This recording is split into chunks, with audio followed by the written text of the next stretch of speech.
Hello, everyone, and welcome to today's Keynote webinar titled SARS-CoV2 Rapid Response Platforms for Pandemic Virus Control in the 21st Century. This webinar is a part of the Coronavirus Virtual Event Series, the 7th in the series.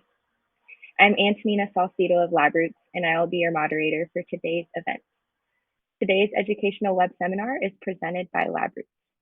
Now let's get started. Before we begin, I'd like to remind everyone that this event is interactive. We encourage you to first participate by communicating with other attendees using our new live chat feature during the presentation. You can find the live chat located at the right of your screen. You can also participate by submitting as many questions as you would like during the presentation. To do so, simply type them into the Ask a Question box and click Submit. We'll answer as many questions as we have time for at the end of our presentation. If you have trouble seeing or hearing the presentation, please click on the Help Desk button located at the bottom of your screen within the navigation bar or from the lobby. I now present today's speaker, Dr. Ralph S. Baric, Kenan Jr., Distinguished Professor of Epidemiology, Gillings School of Global Public Health and Microbiology, and Immunology School of Medicine at the University of North Carolina. For a complete biography on our speaker, please visit the Biography tab at the left of your screen. Dr. Baric, you may now begin your presentation. Thank you, Antina. I appreciate the introduction, and it's a pleasure to be here to speak this morning about pandemic virus control measures. On the left-hand side of the screen is a snapshot of the Gillings School of Global Public Health at University of North Carolina, where I hang out somewhere in this complex. Obviously, I'll be talking about SARS coronavirus, which is sort of a schematic picture on the right-hand side. And again, I want to mention my collaborations and interactions with a variety of companies on the lower right-hand side of the slide. So I thought I'd start off with a picture that was painted by Peter Bruegel the Elderly in the 14th, 15th centuries, called The Triumph of Death. And he painted the Flemish countryside, and in this particular painting, he's showing the impact of the bubonic plague on a small village. And as you can see, a large amount of death and destruction is coming into the village.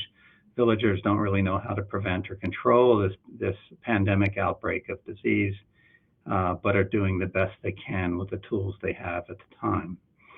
Obviously, 500 years later, we're much more effective at dealing with new epidemic and pandemic viruses. But again, this slide illustrates a common event that has evolved just right along with human civilization over the past 2,000 years, and will continue to threaten humanity in the next 2,000 years. The 21st century has seen a rapid resurgence in new epidemic and pandemic and outbreak viruses. In the backdrop of this slide, you can see some number of the 240-some emerging or re-emerging viruses or newly emerging viruses that have occurred since around in the past 50 years or so. In the 21st century, we've had 3 epidemic, pandemic human coronaviruses, starting with SARS coronavirus in 2003, the MERS coronavirus in 2012, and the cases are still occurring in the Middle East and in Africa. And then in end of 2019, we've had SARS-2 reemerge, causing COVID-19. What most people aren't aware of is that in the context of this 20-year interval, there's also been 3 new swine coronaviruses that have caused epidemic or pandemic diseases in these animal populations with devastating consequences. So the coronavirus family in general is a group of highly and rapidly evolving emerging viruses that threaten both human and animal populations. In addition, we've had pandemic alpha viruses like chikungunya, pandemic influenza viruses like the 2009 H1N1, as well as sporadic avian influenza virus cases of H5N1 or H7N9 that have been sampling human populations for the past 20 years. The flaviviruses include West Nile virus and Zika virus in the backdrop of about 300 million cases of dengue virus each year globally. And then we've had several filovirus outbreaks, like of Ebola in 2014 to 16, 2018 to 20. And not shown here are the 4 norovirus pandemics that have occurred since 2002. SARS coronavirus 2, however, has caused unparalleled human suffering. It's been a global catastrophe. There have been over 500 million cases and 6.2 million deaths that have been reported. If you look at baseline mortality rates across the globe, the actual number of individuals who've probably perished from this disease are somewhere between 14 and 25 million. Most recently, after the emergence event that occurred in December of 2019, there have been periodic sweeps of new variants of concern that have infected individuals or caused repeat infections. Next slide. Oh, I control that. The first variant that emerged after the Wuhan strain was identified in December 2019 was a variant called D614G. This emerged in around the end of January of 2020 and then rapidly spread globally across the world. It has served as the backbone for other variants of concern that have been recognized by the World Health Organization, like the Alpha variant, the Beta variant, the Gamma variant, the Delta variant, and now most recently the Omicron and the BA2 variants. Each of these early variants from Alpha to Delta are characterized by mutations that enhance the ability of the virus to bind to the human ACE2 receptor and to transmit more efficiently between humans, exactly as you would expect the virus that has moved out of animal populations and is adapting to a new host species. Omicron, however, was quite unique, which is on the right-hand side of the slide. And this virus has a huge number of amino acid changes in the spike glycoprotein. It's about 3% different in the spike glycoprotein as compared to the original Wuhan strain. And many of those changes have a big impact on the antigenic structure and the antigenicity of the virus that affects immune responses. Importantly, this rate of variation that has occurred with SARS-2 approaches about 1.5% per year, shown here at the bottom of the slide. And that's equivalent or roughly equivalent to mutation-driven evolution rates for other highly evolving viruses like influenza and the human noroviruses. And so this suggests that this virus may be undergoing a new strategy to maintain itself in the face of large amounts of human herd immunity. These changes in the Omicron virus cause about a 15 to 40-fold reduction in the neutralization titers. And so that has had a big impact on vaccine and pre-immune performance. Next slide. Next slide is a little bit complex, but this is the spike glycoprotein shown over here on the right-hand side of the slide. The blue area is the NTD domain on the very right-hand side of the spike. And if you look at under NTD changes, in terms of the amino acid changes that have occurred between Alpha and Omicron, from the top to the bottom of the slide, you can see that a large number of mutations have occurred in the Omicron NTD domain, which encodes neutralizing epitopes, but also encodes structural determinants that regulate, to some extent, presentation of the receptor binding domain, which is the region shown here in the blue box at the top of the slide. The RBD, or the part that binds the human ACE2 receptor, is shown here in yellow in the figure, and dots and sequence changes that occur in it are shown in Omicron. And as you can see, the Alpha variant had the first change, which was at position 501, that enhanced binding to the human ACE2 receptor, but even more importantly, it actually changed receptor recognition so that it could use ACE2 receptors for entry in other species like mice. The Beta variant had more changes that affected both antibody binding and receptor usage, but Omicron has a large number of changes at the bottom of the slide in the spike receptor binding domain that both affect receptor binding, usage, and immunogenicity. Finally, there's a cluster of mutations in the gray area of the spike glycoprotein that center in and around the furin cleavage site region that either increase the capacity of the furin site to be cleaved by this protease or not. Some of these changes also function as a molecular switch that modulates the receptor binding domain region in yellow to an open versus a closed position. So these are the types of changes that have occurred. These changes in Omicron have had a huge impact on the ability of antibodies to neutralize viruses. So on the left side of the slide, basically this is a collaboration done with Sally Permar and a group of people in my lab and elsewhere, where young infant primates were vaccinated either with a Moderna mRNA or a recombinant S2P adjuvanted vaccine that was developed at the NIH, and then followed for several months. In this case, we're looking at the neutralization titer against D614G.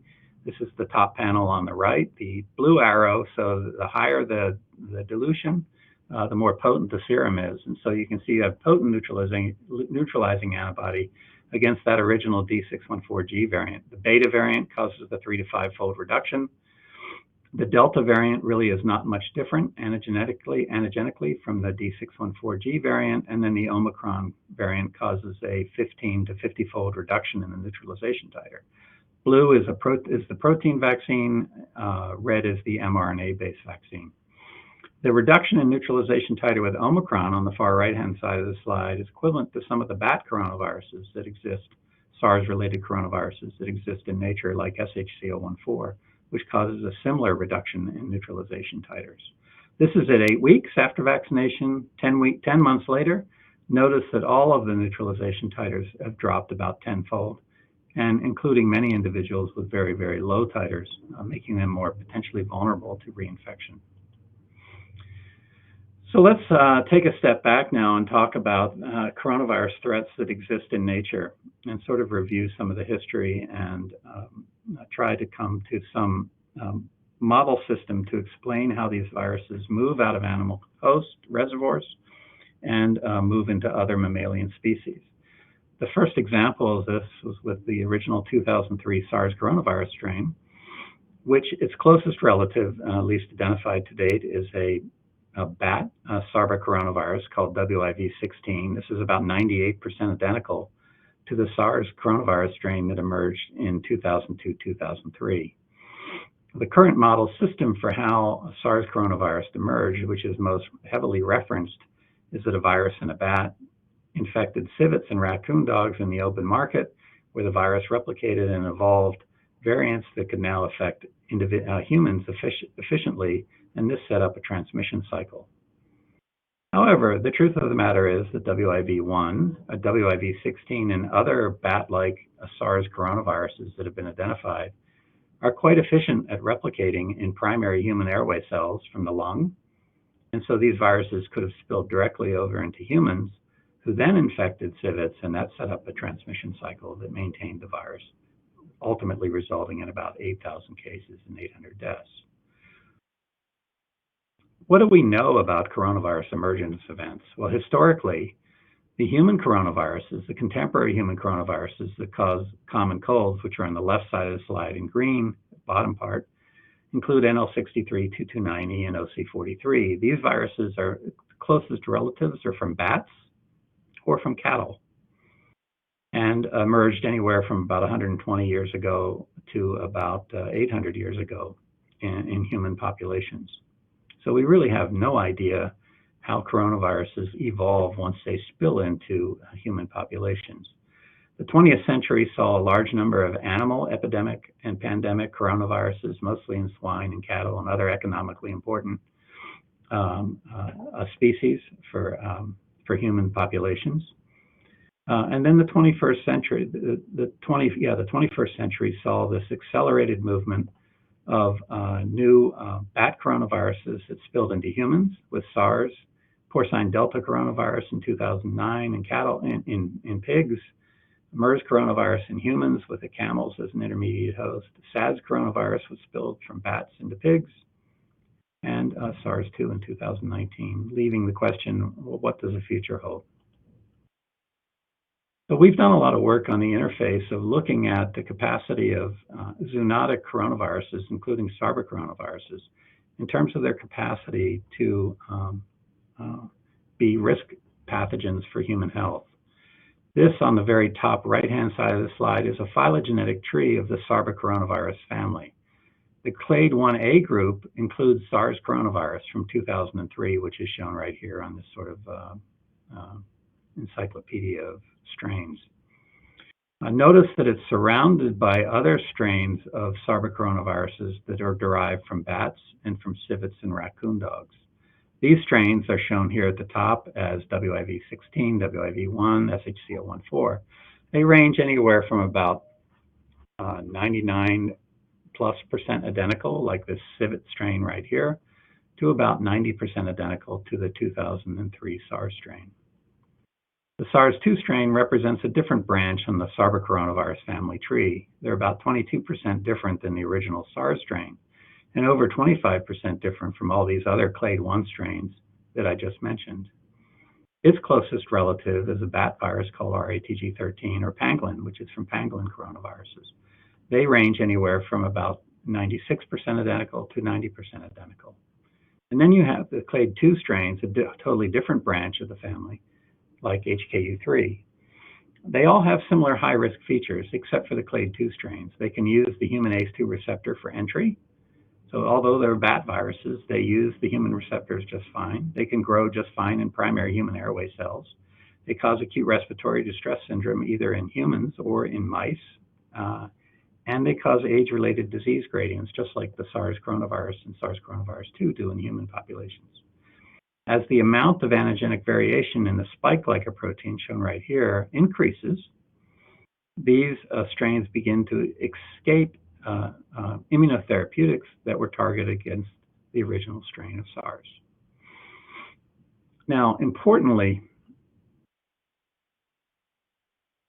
bats have been incredibly undersurveyed. So this group of viruses probably represents less than 1/1,000,000th of the kind of diversity that exists within bats that could potentially spill within human populations. And so many of these strains are poised to emerge, and mutation-driven evolution may not be necessary to colonize new species. Now, let me give you an example of that with the pangolin coronavirus. Now, we're only going to look at clade 1b. These are the SARS-2 related strains that have been identified around the world. And at the top of this tree, you see the Wuhan strains from China that were identified, 2 different lineages, in December, early January of 2019, 2020. Closest relatives moving down the tree include RATG13 and BANL52, which are about 96+% identical. And then some other BANL strains from Laos, China, Thailand, Cambodia, then pangolin strains from China, and pangolins and other strains from Japan. So all of the closest relatives to the COVID-19 strains that emerged in China and then went around the world the closest relatives are from Southeast Asian viruses. So this is a Southeast Asian virus that has emerged to sweep around the globe. Don't let anybody ever tell you anything different. This data is conclusive. Pangolins, however, have been suggested to be a potential reservoir species. So we became interested in studying these viruses, and so we're going to take this GD1 strain of pangolin virus, and we're going to recreate it in our laboratory. We synthesized a full-length molecular clone that then could be used to drive RNA transcripts to recover full-length viruses, and this is the genome of the pangolin virus. It looks just like SARS-2. And then we made derivative viruses that either encoded GFP or nanoluciferase. These viruses, when they replicate, they express subgenomic or smaller messenger RNAs that encode these downstream genes. You can see them present in the virus. And as you incorporate larger genes into the genome, you can see the mRNAs get larger. Now, the pangolin virus in blue here grows just as well as the SARS-2 Wuhan strain, which is shown in red. Pangolin is in blue. This is in Vira cells. And in Vira cells overexpressing furin, note that the SARS coronavirus 2 strain doesn't grow quite as well, but the pangolin strain grows just fine. And that's because this pangolin strain does not encode a furin cleavage site that's found in SARS-2. Now, the next question would be, what's the receptor usage of this pangolin coronavirus? So if you take a human A549 cell, which is a lung cell line, and you try to infect it with pangolin virus, it can't be infected. If you knock out the ACE2 receptor in these cells in the gene using CRISPR, it still can't be infected. If you put in a vector, it can't be infected. But if you put in vectors encoding the civet or the rat or the dog, pangolin, hamster, rabbit, horse, ferret, cow, cat, so on and so forth, ACE2 molecules, pangolin virus grows really well. It also grows in some bat. It can use some bat ACE2 molecules, but not all of them for entry. The Wuhan strain of SARS coronavirus also has the identical pattern of ACE2 receptor usage, except it can't use the rat ACE2 molecule for entry. This pangolin strain can use the rat and the mouse. Now, importantly, the pangolin virus on the right-hand side of the slide actually is able to transmit in the hamster transmission model, but not as well as the Wuhan strain. And the commercial vaccines against the original ancestral strain and all of the therapeutic antibodies are capable of neutralizing pangolin. So it would be very difficult for this virus to emerge. Now, importantly, if you take cells from the human nasal olfactory epithelium and grow them on liquid air interfaces and infect with the pangolin virus shown here in the open circles, note that this pangolin strain grows as well in the nose, in cells from the nose, as the D614G SARS-2 strain. If you take cells from the large bronchi, shown here on the right-hand side in the primary bronchi, and grow those on liquid air interfaces, pangolin grows just as well as SARS coronavirus 2. And if you take cells from the gas exchange region of the lung and make AT2 organoid cultures, in one patient code, pangolin and SARS coronavirus 2 grew equally well. That's blue versus purple. That's blue closed and open versus a second patient code, which is purple closed and open, in which SARS coronavirus 2 could outgrow the pangolin strain. So this virus is quite capable of replicating all the way from the nose to the lower lung in human patients. Now, next slide. So there's a couple of different model systems for how coronaviruses can emerge, and this is from data not only based on the pangolin strain, but also other bat strains. If you take a bat shown here in the middle of the slide and you actually look at it under the scope in terms of or sequence what's present, there's a large number of different bat coronaviruses, sarcoronaviruses, that could be present within this bat. Some of those shown in pink circles are generalists. These are the strains that can use receptor orthologs or ACE2 receptors from many different mammalian species. Some are open. Those are strains that are specific for the bat. You can have recombination events where sequences from generalists can be introduced into the specialists.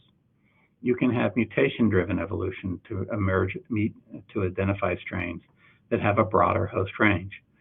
So the bat is filled with strains that could potentially be transmitted to other mammals.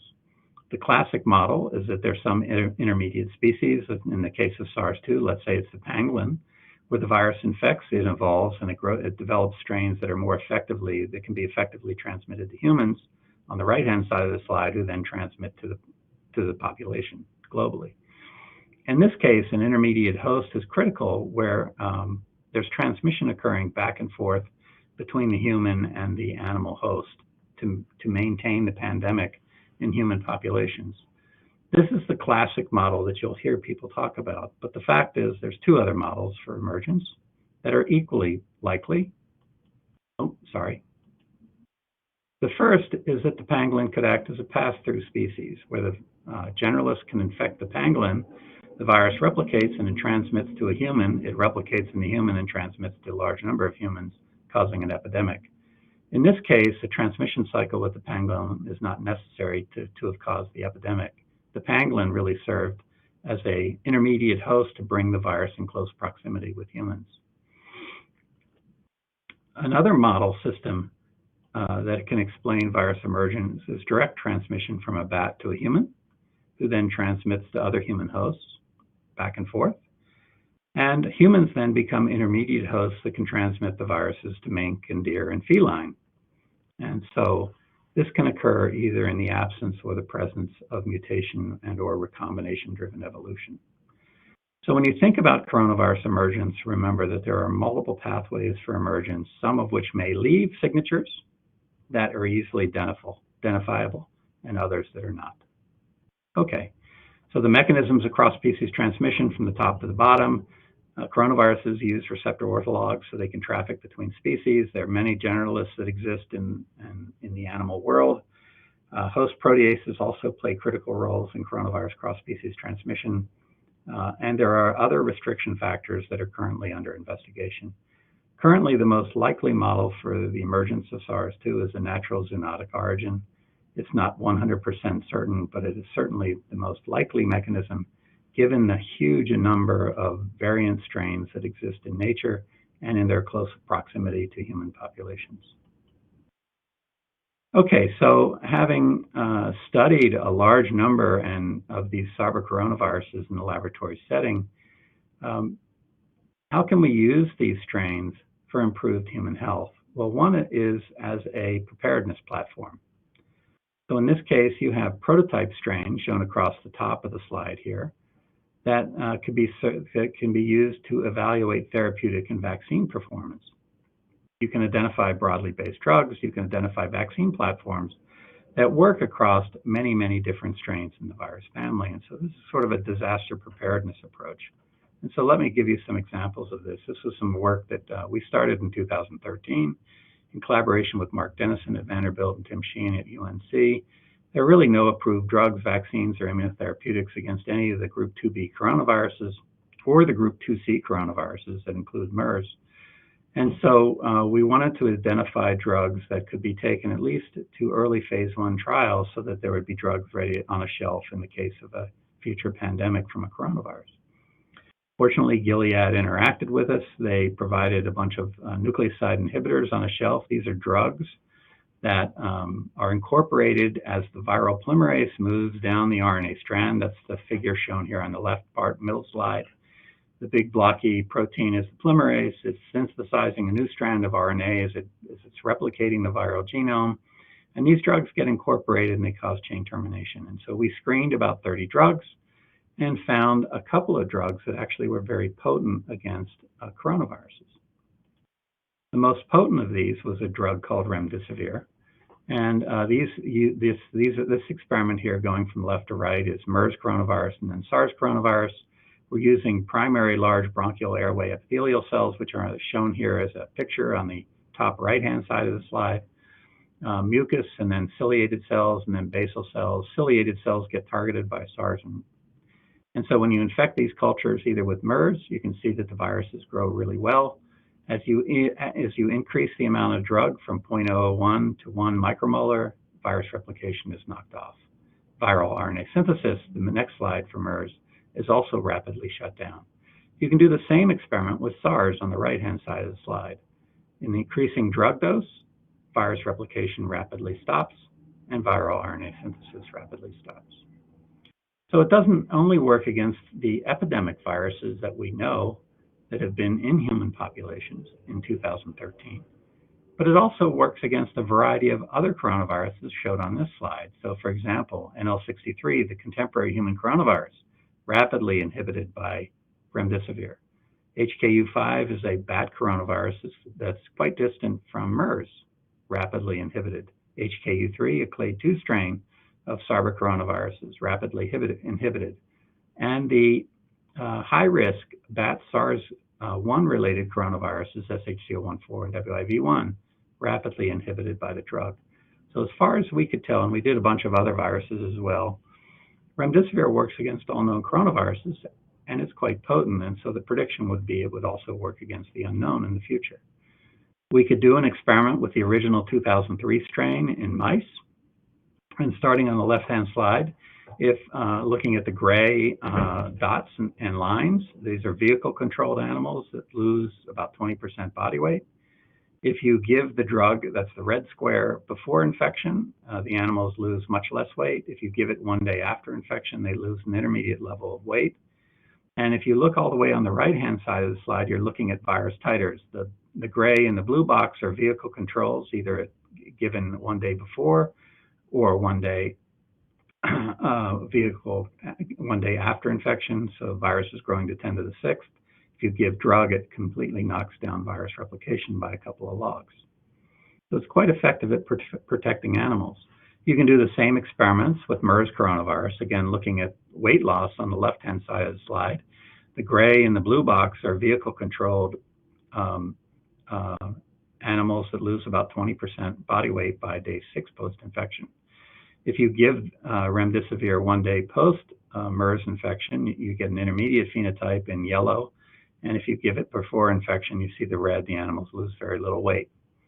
If you look on the right-hand side of the slide, this is virus titers at day 4 and day 6, a massive 4 to 5 log reduction in virus titer following treatment with remdesivir. So again, the drug was quite effective.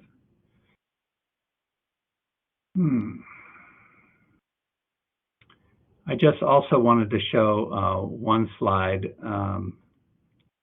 that demonstrates that the drug also works against SARS-2 in mouse models. I'm not going to go through the data except to show that when you give remdesivir, you can knock down several logs of virus titer. If you give it before infection, as you wait up to 2 days, it's much less effective. And so what this data does argue is that the drug is effective, but it has to be given early. Oh, sorry. Yeah, I pushed the wrong button there. What this data shows is that if you give remdesivir early with SARS-2 infection, it completely protects against weight loss and virus replication and clinical disease in the lung. If you give it 2 days or later, it's not very effective. And so early administration is absolutely essential. Now, what happened when remdesivir went into the clinic? Well, one of the first things you want to look at in this slide is a little bit of a complex slide, but focus on the gray box next to the timeline. This is looking at viral load in a human infected with SARS coronavirus 2. They have about a 4-day asymptomatic period where virus replication is occurring quite efficiently, and it really peaks about the time symptomatic disease starts at day 0 here. Virus titers then begin to drop over the next 7 days, and after about day 7, somewhere between day 7 and 10, shown in the purple box on the timeline, your ability to actually culture live virus ends. Viral RNA persists for several other additional weeks, but there's very little there's no detectable live virus. So direct-acting antivirals are critical to be given early in infection when peak titers occur. Unfortunately, the first trials with remdesivir that were done in China were given at day 10 and were ineffective.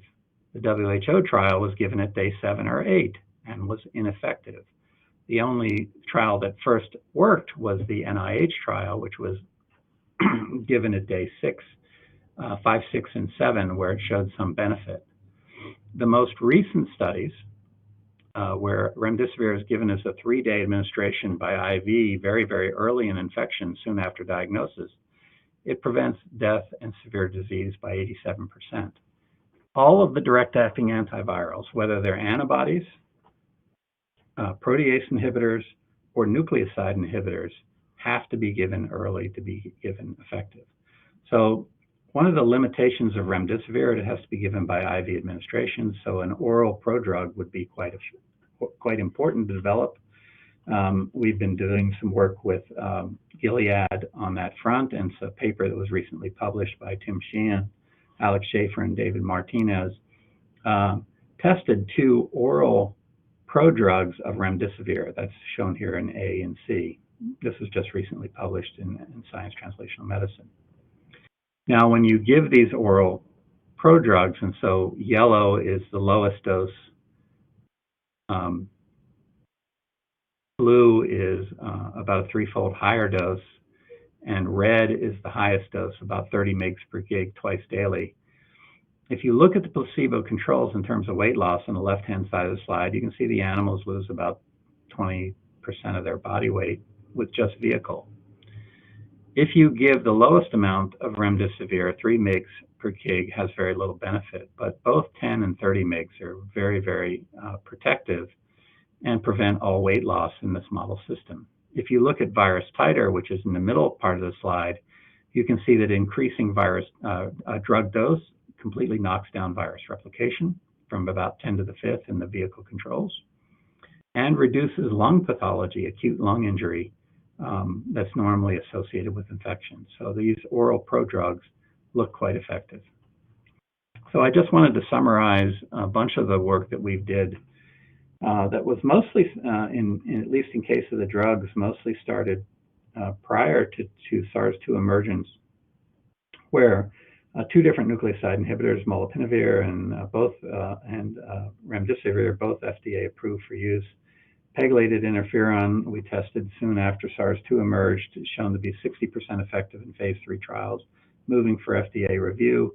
Oral remdesivir, which is in human trials, and hopefully moving to FDA review, as well as some therapeutic antibodies that we worked on. Many of these are the ones that are actually, these first two are in the clinic, and these are under development. The first two, yeah, the two under development are shown with the blue arrows.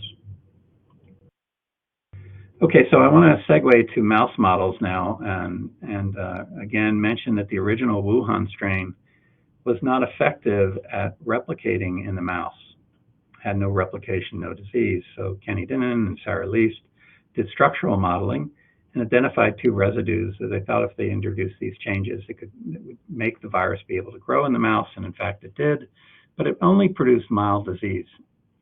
They then took this virus and passaged it, this is in the middle of the slide, in mice for 10 passages at 2-day intervals, isolating this MA10 virus that caused, it replicated quite efficiently in the mouse and caused severe disease in the mouse. It also had some additional mutations, which are shown right above the mouse. If you look at this virus, the SARS-2 strain, gray, starting at panel B at the top of the slide, vehicle control infected animals don't lose any weight, but if you infect them with SARS-2, you can see the animals lose up to 20–30% of their body weight. They have about a 80 to 90% mortality. These are 1-year-old animals. Lung injury score is a diffuse alveolar damage score, which peaks at 4. You can see most of the disease is at day 7 post-infection. Virus titer, however, peaks at day 2. So you have the biphasic disease, just like that's seen in humans. And if you score for acute lung injury, which is a disease phenotype seen in humans, you get high acute lung injury scores, which are shown in red in panel K. Looking at the slide below it, this is just immunohistochemistry, identifying what cells in the mouse get infected with SARS coronavirus 2. And the left-hand side, a lower panel, is in the olfactory epithelium, and the sussenticular cells get infected. These are the cells shown in red. The olfactory neuron doesn't. Those are the cells shown in green. The sussenticular cells support the olfactory neuron, and the death of those cells probably results in temporary or more long-term loss of smell. In the conducting airways of the mouse and the terminal bronchi, the major cell type is the club cell. There are some ciliated airway epithelial cells that are infected, but it's really the cells of the terminal bronchi that are infected, shown here in the middle of the slide. And then in the alveoli, or the gas exchange region of the lung, it's the AT2 cell that's the primary target, although occasionally you see AT1 cells infected. And so mortality in the model is acute respiratory distress syndrome with elevated cytokines. There's AT2 cell loss, probably surfactant deficiency, resulting in difficulty in breathing, and there's an age-related disease gradient. So the older the animal, the more likely they experience severe disease. I want to talk about, in the last few minutes, sort of this chronic model of what happens following acute SARS coronavirus 2 infection. And we know that many patients develop long COVID symptoms. And so this is a collaborative research study with Rick Boucher's group and the Marshall Lung Institute at UNC, led by Kenan and Sarah Leist and Ethan Fritsch in my laboratory. And Stephanie Montgomery is the key veterinary pathologist that scores the slides. So in humans, about 30 to 50% of the survivors actually develop long COVID. About 15% have evidence of chronic lung disease. About 5% have evidence of pulmonary fibrosis. Pulmonary fibrosis can be an end-stage lung disease that is difficult to treat. It causes about 2 million deaths per year globally. And so we wanted to ask, what are the long-term consequences of acute SARS coronavirus 2 infection in a mouse? And so we actually infected mice with SARS coronavirus 2, shown here in red, versus control animals, mock control animals in black. On the left-hand side of the slide, you can see the animals lose about 15 to 20% body weight and then recover by day 30. And then they're fine through, the animals remain alive through about 120 days. There's about a 25% mortality rate using the virus dose we did. Notice that virus clears rapidly. By day 15, we can't detect live virus. There's respiratory dysfunction early on the bottom part of this slide, shown in red, that eventually returns to baseline by 30 or 60 days post-infection. But if you look at the lung sections, which are on the right-hand side of the slide, you see a couple of very interesting features. First is you see the subpleural regions of hypercellularity, large numbers of dense cell numbers along the subpleural regions of the lung, like shown in under H&E slides. This is along the exterior of the lung. If you magnify in on it in the H&E panel, you can see that many of these regions have tertiary lymphoid structures with lots of immune cells. And if you stain with SMA, which is stains for myofibroblasts, which are cells associated with fibrotic lesions, you see lots of brown stain through 120 days. If you stain with serous red, which detects collagen, as the pink stain, you can see lots of collagen deposition in these lungs through 120 days post-infection. In some animals, it's quite extensive. So in this particular animal, at 120 days post-infection, it's really maximal lesions throughout the entire lobe. Other lobes have much less severe disease. But again, H&E stains versus collagen deposition shown on the top and bottom of this slide. So in some instances, it can be quite extensive. When you score for the presence of this organizing pneumonia with fibrotic lesions in young animals, the peak of lesions on the left-hand part of the slide, shown here in blue, is at day 15 post-infection. And then many animals resolve the amount of disease at day 30, day 60, and 120 days, with some animals, about 40%, showing no evidence of fibrotic lesions. About 40% of the animals, however, have low levels of lesions that score 1, but 20% of the animals are maxed out, where the lung is completely impacted by this long-term chronic fibrosis. In an aged 1-year-old animal, again, the peak scoring is at day 15, but it retains high levels of organizing pneumonia with fibrotic lesions through 120 days, with very few animals actually resolving the lesions. Now, importantly, in the lung, there's lots of TGF-beta expression, which is associated with pulmonary fibrosis. Other cytokines like IL-19 and IL-33, which are involved in fibroblast proliferation, myofibroblast phenotypes, and lung fibrosis or inflammation and tissue regenerating, are also elevated at day 30 post-infection. And so many of the cytokines that are seen in PF patients and humans are also seen here in the mouse model. If you stain for immune cells, brown here shows CD4 cells, lots of CD4 cells at day 30 post-infection. CD8 are purple, a few CD8 cells, lots of B cells shown in the panel in the slide in the intermediate with the B220 stain. And if you score this with tissue imaging, you can see significant increases in CD4 cells, but not CD8 cells. If you do flow cytometry at day 30, there's increased numbers of total inflammatory cells in the lung, increased numbers of cells expressing endothelial cell markers, hemopoietic cell markers, CD4 cells, B cells, and interstitial MACs are all significantly elevated. And again, interstitial MACs are a phenotype that's also associated with pulmonary fibrosis in human patients. I don't know how well this shows up, but this green staining is surfactant C, which is expressed by the AT2 cells. You're looking at the gas exchange region on the lung on the lower left-hand part of the slide. The AT2 cell is sort of the bulbular cell that produces surfactant. You can see that lots of, I don't know if you can see it well, but this lung here is stained green with surfactant expression for AT2 cells.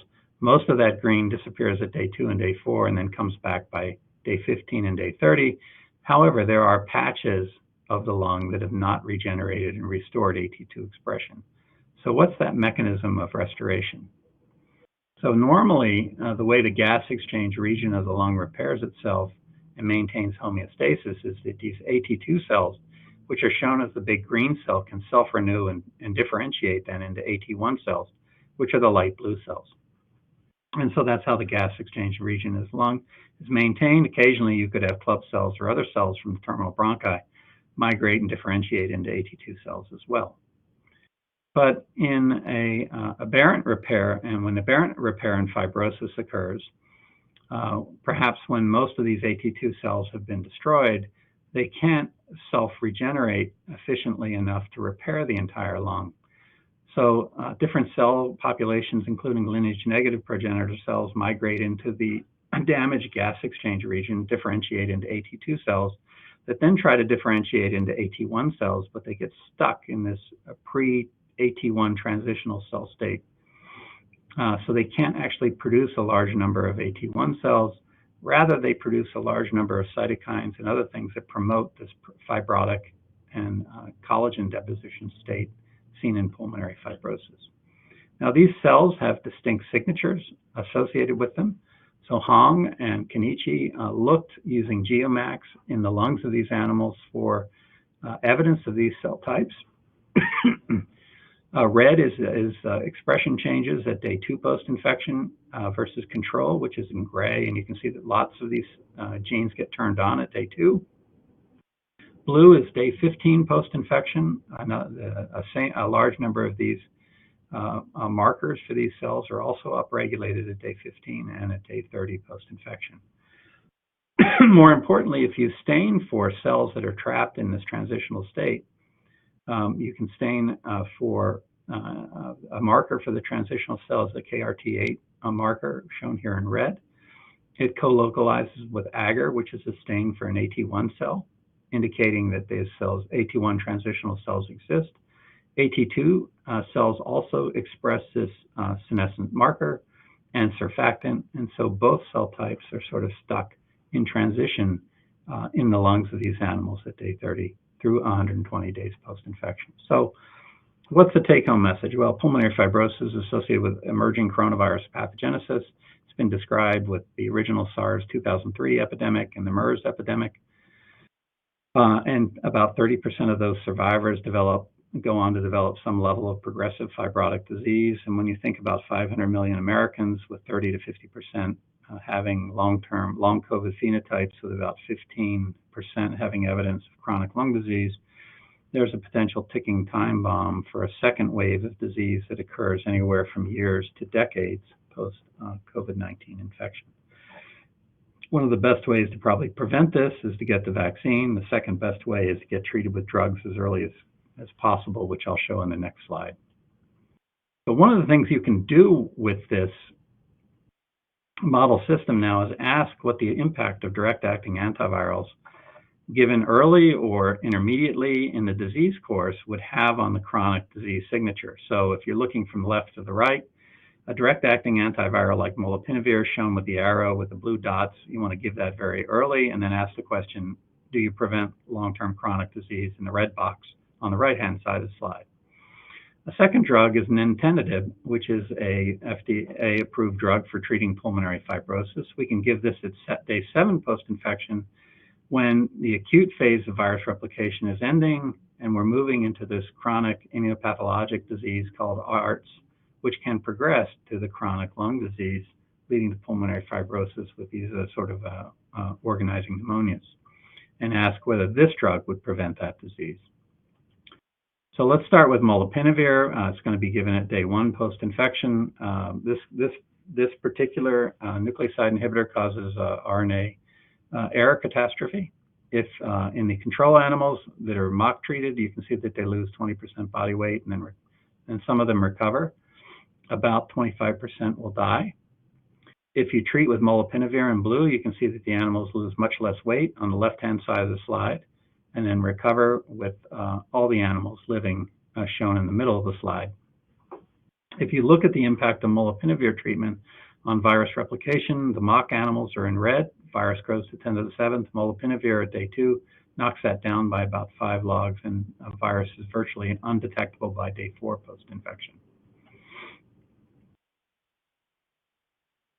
If you look in the lung for damage, starting at panels E and F, this is just acute lung damage of DAD, or diffuse alveolar damage. Again, untreated animals, maximal scores. Treated animals, no evidence of lung damage. Acute lung injury, again, near maximal scores by day 4. Molnupiravir, again, prevents those phenotypes. Now we're going to look for prevalence scores for organizing pneumonia with fibrotic lesions at day 30. And you can see that untreated animals have pretty high prevalence scores. Treated animals have very low prevalence scores. So the drug given early prevents the organizing pneumonia with the fibrosis. And these are the control animals versus the treated animals. And you can see quite significant differences in terms of the overall improvement in lung pathology. This next slide is just some work that Billy Fisher and Tim Sheehan and I and others did at UNC testing molnupiravir in an outpatient study. In this case, patients get diagnosed on day 1. Nasal secretions are cultured for virus. About half are positive for virus. By day 3, if they've been treated with a placebo, about 20% are still positive for virus. By day 5, about 10% are positive. But if you treat with molnupiravir, showing just focus on the highest dose at 800 mg, down here at the bottom part of the slide, you can see that there's a significant reduction in the amount of individuals who are secreting live virus by 3 days post-treatment. And by 5 days, all have cleared in virus infection. So this drug works well, like remdesivir, like the protease inhibitor. All of them are quite effective at knocking down virus replication very quickly in humans. Now let's look at the second drug, nintedanib, which is going to be given at day 7 post-infection. So in this case, both the vehicle and the drug-treated animals lose a lot of weight till day 7, and then we treat with molnupiravir in the animals, shown here in green. Eventually, by day 30, they're approaching normal weight. There's a slight difference in mortality early on, although it's not really significant. What does nintedanib do? It's a tyrosine kinase inhibitor. It's been shown to block fibrosis in mouse models. It has anti-fibrotic and anti-inflammatory activity in humans, but it delays the rate of progression. It's not actually a cure. And so when we test this at day 7 post-infection, whether we could reverse the disease signature, you can see that at day 15, by day 15, we have significantly reduced the overall congestion score and the overall prevalence score for fibrosis and pulmonary lesions. This is in panel M that you should look at, where green is treated with nintedanib and red is the vehicle control. So significant improvement at day 15, but by day 30, all the animals are back to normal. So it doesn't work quite as well. There may be some early benefit between day 7 and 20 or so post-infection, but ultimately you're not going to stop progression to this fibrotic disease. So just some take-home messages, I think, from here. These chronic disease patterns seem to be set very early in infection. They're likely mediated by host genetics and tropism and innate immune cell-killing phenotypes, and then the adaptive immune response that occurs following infection. If you give these early direct-acting antivirals, you can attenuate chronic lung disease. But once these chronic disease phenotypes emerge, it's very, very difficult to control. And there's going to have to be research campaigns done to identify the virus and the host and the immunologic changes that occur over time to be able to tailor therapies to attenuate the progression from acute lung injury to chronic long-term lung comorbidities. So in the final few parts of the slide, I just want to talk briefly about vaccines. These are the vaccines that our lab has worked with, including the Moderna. We did some work with the adenovirus-based vaccines, recombinant protein vaccines, and Newcastle disease virus vaccines in collaboration with Peter Palese and his group at Mount Sinai. We also worked with various chimeric-based vaccines as pan-SARS coronavirus vaccines. And so I just want to briefly talk about that because it really gets to potentially where the field is going. Next slide. I just want to again demonstrate the extreme antigenic heterogeneity that exists within the sarcocoronavirus family, shown here on the top left part of the slide. The three main branches of the tree, plus the fourth that I didn't talk about. And as you move across these strains, comparing them to the original SARS strain, anywhere there's a green dot is variation. And so you can see a lot of variation in SARS-2, SHC014, these clade 2 strains, extensive variation that occurs over time. In addition, with the SARS-2 strain, as it evolves in humans, we've seen extensive variation in variants of concern like Omicron. And so how do you tailor vaccines that would work against all of this variation that exists within nature is, I think, a fundamentally important question. Now, if you just go back to the Moderna vaccine, given at either a low dose, and here in blue, or a higher dose in red, and this is neutralizing titer, you can see as you give more mRNA-based vaccine of Moderna, you make a much better neutralizing antibody titer. This is in panel A. If you give a killed, doubly inactivated vaccine of SARS-2, it's much less. If you then challenge these animals in panel B with SARS coronavirus 2, notice that the green and the blue animals were protected from severe weight loss. These are the Moderna mRNA vaccines at 0.1 and 1 microgram. The killed vaccines didn't protect at all. And panel C is virus titer. You can see the doubly inactivated vaccine didn't knock down virus titer, but the mRNA vaccines were quite effective. And another important phenotype associated with this was that the doubly inactivated vaccines elicited a Th2 immune pathology characterized by increased cytokines like IL-4, this is on the panel D, shown in purple, IL-5, and eotaxin, as well as IL-13. And Th2 immune pathologies can potentially be associated with more severe vaccine outcomes. The doubly inactivated vaccines induce those phenotypes in purple. The mRNA-based vaccines, which are shown in red or blue, did not. And again, demonstrating the safety of mRNA-based vaccines, at least in animal models and in over 1 billion people so far to date. When you think about the extreme heterogeneity that exists within the zoonotic strains, and you take the Moderna vaccine and you vaccinate mice, so this increasing number is increasing neutralization potency. This mRNA-based vaccine makes a whopping neutralizing response against SARS-2. That's shown in panel B, where the blue line is consistent across. If you take that same sera and try to neutralize the 2003 SARS strain, there's about a 40-fold reduction in neutralization titer. That's shown in panel A. If you compare it to SHC014, which is in panel C, there's about a 300 to 500-fold reduction in neutralization titer. So Moderna-based vaccines really are not going to provide that much breadth against these highly heterogeneous strains, and even against the Omicron strain. Unless you recently boosted, it can anywhere over time, the reduction of the response can be 15 to 50-fold depending on the individual. We really need new strategies for vaccines. One of the ones we're working on are these chimeric sarcocoronavirus spike-based mRNA vaccines. This is published by David Martinez in my group. And the idea is that the spike here shown on the left is modular in design. So in this case, you could take the S2 domain shown in purple from SARS-2. You could layer it with the NTD domain from the clade 2 strain, HKU3, shown in yellow. And you can take the receptor binding domain from the original SARS coronavirus strain, producing a chimeric immunogen. If you mix that now with another immunogen, let's say in the next to it, that had all of SARS-2, including the S2 and the NTD domains from SARS-2, and then the receptor binding domain from SHC014, which is a clade 1 strain, the combination of this vaccine would result in an expanding immune response, plus a boost of the conserved neutralizing epitope sites, antibodies against conserved neutralizing epitope sites that are present within both of those strains. And you can design all kinds of different cocktails. And so just to summarize that data, because I don't want to go into detail, is that these chimeric mRNA vaccines have protected against all the clade 1 and clade 1b strains that we have available. They make strong neutralizing responses, they protect from challenge, and we're currently moving these into primates as a potential future strategy to provide increased breadth against SARS-2 related strains.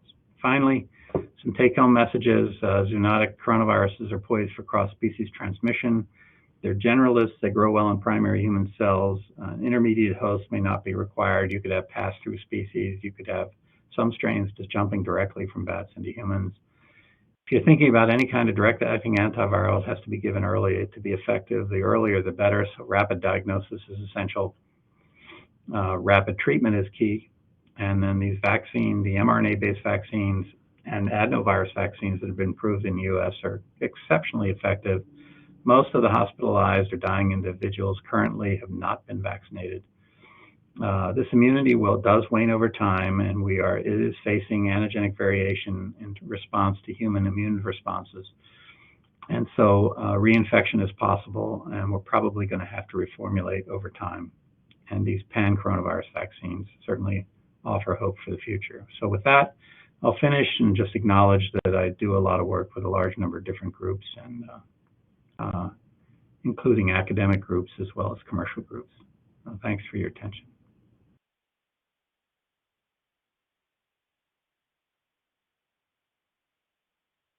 I can't hear you.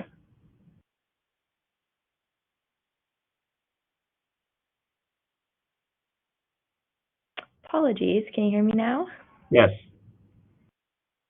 Okay, thank you, Dr. Baric, for your informative presentation. We will now start the Q&A portion of the webinar. If you have a question you'd like to ask, please do so now. Just click on the Ask a Question box located on the far left of your screen. Looks like we have time for just a few questions. So one of the first is, did you try the ivermectin in your antiviral experiments along with other drugs?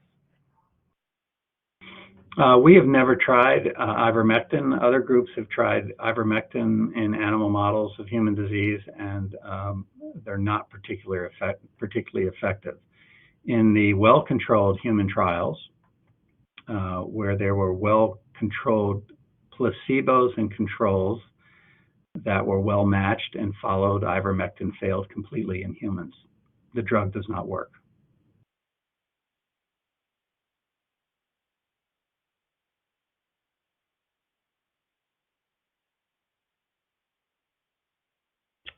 And thank you for that. Another question is, mRNA vaccine relies on the super high titers of antibodies. However, this vaccine does not cause much of cellular memory, neither they show adaptivity. Why not give a try to classic dead virus-based vaccine? Yeah, that's a good question. The mRNA-based vaccines actually do produce a pretty good CD4 response and a follicular CD4 response that are associated with good antibody production. So there is a cellular response. The CD8 T cell response is more limited, and especially as you move from individual to individual across the population. So it's not as effective in terms of inducing a strong CD8 response. Certainly the Jensen adenovirus-based vaccines does a much better job of eliciting a CD8 T cell response. Killed vaccines typically have been developed for SARS-CoV2. There are 2 Chinese killed vaccines that have been used in over 2 billion people on the planet. I am not familiar with the human data on the CD8 T cell response in those vaccines, but those vaccines in general are the least effective at all the ones that have been evaluated based on Western science. And that includes in comparison to mRNA-based vaccines and adenovirus-based vaccines. So in my opinion, the killed vaccines, and this, at least in the current formulations, are the least effective. Now, the recombinant protein vaccines that have been stabilized and then mixed with an adjuvant look to be very, very effective. Thank you for that. And thank you again for your time today and your important research. Before we go, I'd like to thank the audience for joining us today and for their interesting questions. Any questions we did not have time for will be addressed by the speaker via the contact information you provided at the time of registration. This webcast can be viewed on demand for 2 years until May 4th of 2024, and LabRoots will alert you via email when it's available for the replay. We encourage you to share that email with any of your colleagues who may have missed today's live event. Until next time, goodbye.